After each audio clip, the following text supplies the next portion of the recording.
Welcome to today's episode of The Human Angle. It's a new week and a new day of new possibilities. On today's episode, we'll be bringing you updates on the report of the ways of Nigeria's e-payment transactions to 11.7 trillion naira due to the pandemic. Federal government cautions the churches against reckless confidence over the virus. ANAP's view on the reopening of schools as unsafe and dangerous, the capital market community's support to COVID-19, and 4 ways startups can start raising funds during the pandemic. We begin with the first update that the value of electronic payment transactions through the point-of-sale POS terminals, Nigeria Interbank Settlement System Instant Payment NIP, and electronic fund transfer NEFT increased significantly by 82% to 11.676 trillion naira in May 2020 compared with the 6.421 trillion naira recorded in April 2020. The Chief Executive Officer, Financial Derivatives Company Limited, Mr. Bismarck Ironi, attributed this to the impacts of COVID-19 in a report he presented at the Lagos Business School's executive breakfast session for July during the weekend. He stated that the figures were obtained from Nigeria Interbank Settlement System and the spike in e-banking activities in the month was necessitated by the lockdown in the country then, as part of efforts by both the federal and some state governments to contain the spread of COVID-19. According to the report, the value of POS transactions in May was 358 billion naira, which was a 31.63% increase from the 245 billion naira recorded in April, while NIP transfers increased by 10.405 trillion naira, up by 48.44% when compared with the previous month. Similarly, NEFT transfers stood at 912.29 billion naira in May, which was an up 11% increase compared with the 811.76 billion naira recorded in April. Check transactions surged post-lockdown. The volume and value of transactions increased in May compared to April, except NEFT volume. The velocity of money in circulation was 5 times. Online payments and transactions will continue to rise in the near term as more customers and banks acquaint with the new normal for bank operations, Rivani stated in the report. Further analysis of the check transactions showed that 3 out of the 5 states where the highest transactions were from the southwest region, while 5 states with the lowest transactions are in the northern region.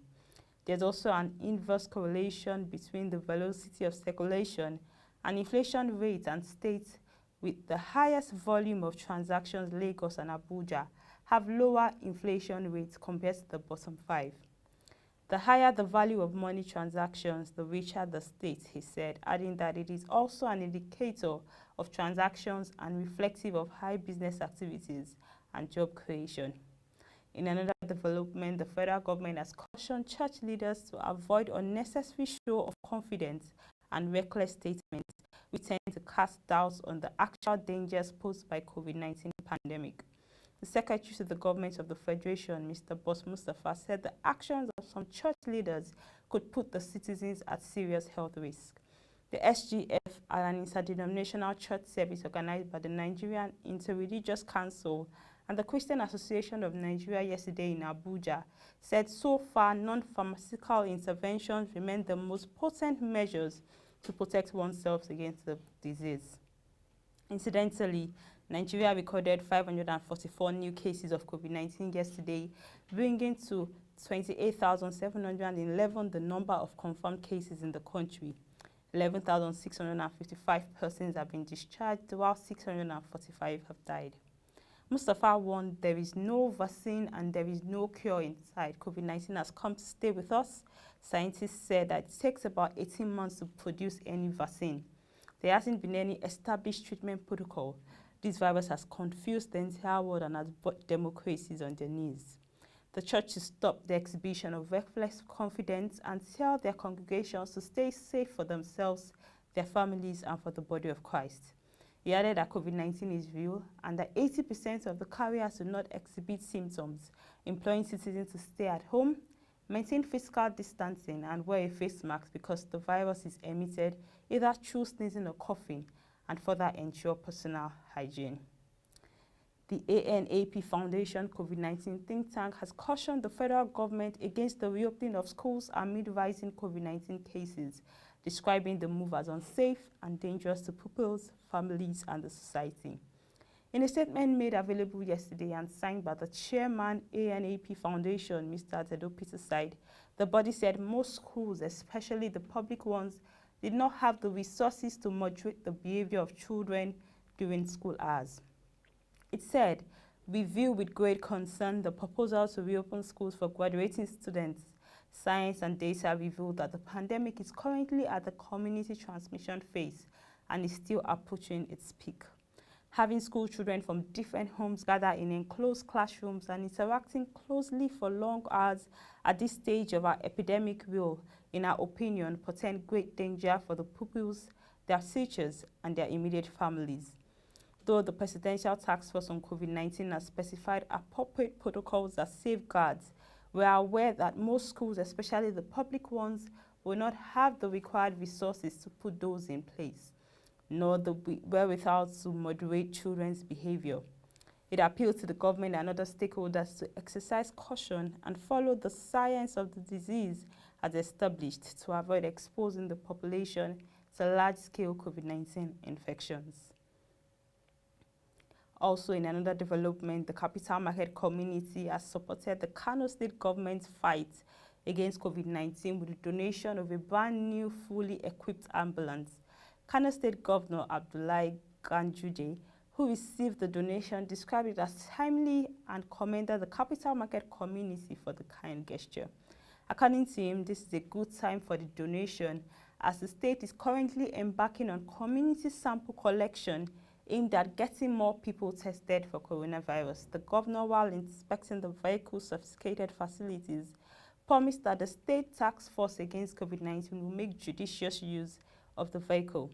In his remarks earlier, the Commission's Zonal Director in Kano, Danladi Mohammed, who presented the ambulance to the governor on behalf of the Capital Market Support Committee on COVID-19, noted that the gesture was to complement efforts of the state governments in the war against the pandemic, which he said is already been won. He expressed appreciation over the steps taken by the state government and prayed to Allah to bring an end to the pandemic. The CMSCC was set up on Thursday, April 16, 2020 to coordinate the capital market community's contribution to fighting COVID-19 and has Mr. Ariyo Olusekun as the chairman. The committee has been working tirelessly to mobilize resources for market participants and other stakeholders to advance the cause of providing palliatives to those in need and medical equipment to designated hospitals and isolation centers. According to the World Economic Forum, the quarantine and lockdown have had an economic impact on small businesses and large corporations alike. However, when it comes to the global startup scene, the carpet has really been pulled from under these companies' feet.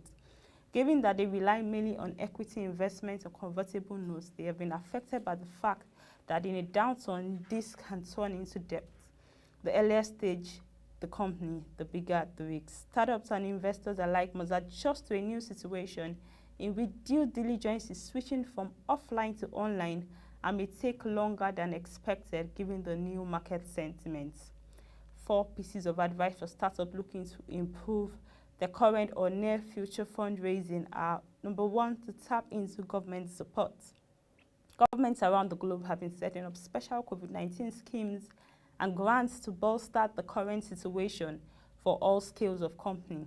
So do your research and check local government agencies for startup funding or emergency grants. This can range from short-time work arrangements with governments paying a certain percentage of employees' salaries to rent exemptions, tax payment delays, and extra business relief grants. Examples of these include low or non-interest bridging loans with government guarantees that entrepreneurs can tap into to keep their business afloat. Second is to extend your runway. Since the 2008 financial crisis, startup valuations and funding rounds have broadened and soared. This has led to an increase in the burn rate of well-funded startups. A company's burn rate being the monthly negative cash flow with itself based on net spending and net income. As early-stage startups have no revenue, the burn rate is mostly equal to their total monthly spending. Generally speaking, entrepreneurs should try to have a runway of at least 6 months to allow time to raise new capital. However, in a downturn scenario like the current one, 6 months isn't enough to raise funds, and so it is crucial to extend the runway and start raising new funds earlier than planned. Investors are more cautious and tend to focus on their existing portfolio prior to considering new investments. The easiest way to keep the startup afloat is by bootstrapping, relying on your own savings and revenues, cutting costs, selling company assets, or streamlining expenses. Different approaches can vary greatly based on the type and size of the startup. Both small and larger cost cutting can be combined, helping startups increase their runway to go through the current fundraising dry spell. Thirdly is to lower your valuation.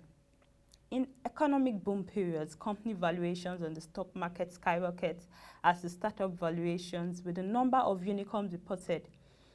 Traditionally, venture capital invests in the future, seeking a lucrative exit deal either through an M&A or an IPO. If valuations are too high, the return on investment for investment capital decreases. Having a great market outlook and technology is not enough to attract investors in an economic downturn. Therefore, any valuation and potential exit scenario must be aligned with the current economic situation and investors' expectations. Be cautious not to undervaluate your startup. This can be an undesirable sign that you desperately need investor capital. Fourthly is to ask for less. Startup founders wanting to attract investors can play with the asking size of the funding round. Using the 2008 crisis as the reference, CB Insights reported that of companies that have secured their seed round beforehand, only 48% were able to raise their second round of funding, with 38% failing and 14% having already exited. In total, only 1% of the companies reached unicorn status and 67% were dead or self-sustained. Such numbers illustrate how difficult it is to raise startup capital. From an approach perspective, it is crucial to calculate how much capital is needed to keep the company afloat in order to reach key milestones and cutting corners on unnecessary costs, given that the goal of every company should be its profitability.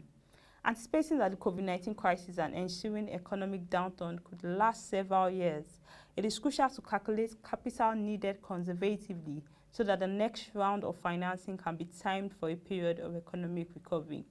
Entrepreneurs should be looking for grants, streamlining expenses, lowering valuations, and asking for less. Tech-savvy individuals must embrace the current climate of digitalization, remembering that several of today's unicorns were founded during or right after the last financial crisis. And that brings us to the end of today's edition of The Human Angle. You can send in your videos and pictures to news@polshareng.com or programs@polshareng.com, and let's share your experience and views. Visit our website www.polshareng.com to get more updates from our news stories and videos. Also follow us on our social media platforms shown on the screen for further updates on our market reports. Till tomorrow, thank you for watching. Please keep staying safe and bye for now.